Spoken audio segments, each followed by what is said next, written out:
सिंहिका एक राक्षसी थी जो भारत से लंका के बीच समुद्र में निवास करती थी। वह समुद्री अंतर्दृष्टि से समृद्ध थी और उसमें अद्वितीय शक्तियां बसी हुई थीं। उसकी खासियत यह थी कि वह आकाश में उड़ने वाले पंछियों की परछाई को पकड़कर खा जाती थी, इसलिए उसे परछाई पकड़ने वाली राक्षसी भी कहा जाता था। हनुमान जी माता सीता की खोज में समुद्र पार करके लंका की ओर बढ़ रहे थे। तब सिंहिका ने उनकी परछाई को पकड़ कर लिया।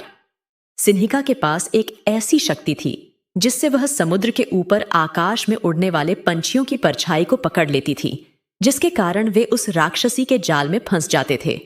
परछाई को पकड़ने से न तो वे आगे बढ़ सकते थे और न ही उस राक्षसी के ऊपर वार कर सकते थे। अपने पराक्रम से वह उन्हें नीचे खींचकर खा जाती थी। इस तरह वह अपने जीवन को बिता रही थी। जामवंत जी ने अपनी शक्तियों को याद दिलाने के बाद भगवान हनुमान समुद्र को देखकर लंका की ओर उड़ रहे थे, लेकिन इसी बीच में सिंहिका ने समुद्र से ही उनकी परछाई को पकड़ लिया। हनुमान जी ने प्रयास किया छुटकारा पाने का, लेकिन सिंहिका की गुमानी पकड़ ने उन्हें मुश्किल में डाल दिया।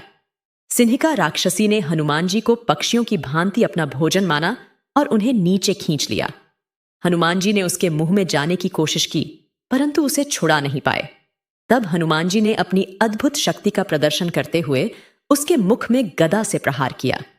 हनुमान जी ने श्री राम के नाम का जयकारा बुलंदी से लगाया और राक्षसी के मुख पर इतना मजबूत प्रहार किया कि उसका सिर फटकर ऊपर उड़ गया। इस प्रकार हनुमान जी ने सिंहिका राक्षसी का वध कर दिया और फिर अपनी यात्रा को जारी किया। माता सीता की खोज में आगे बढ़े।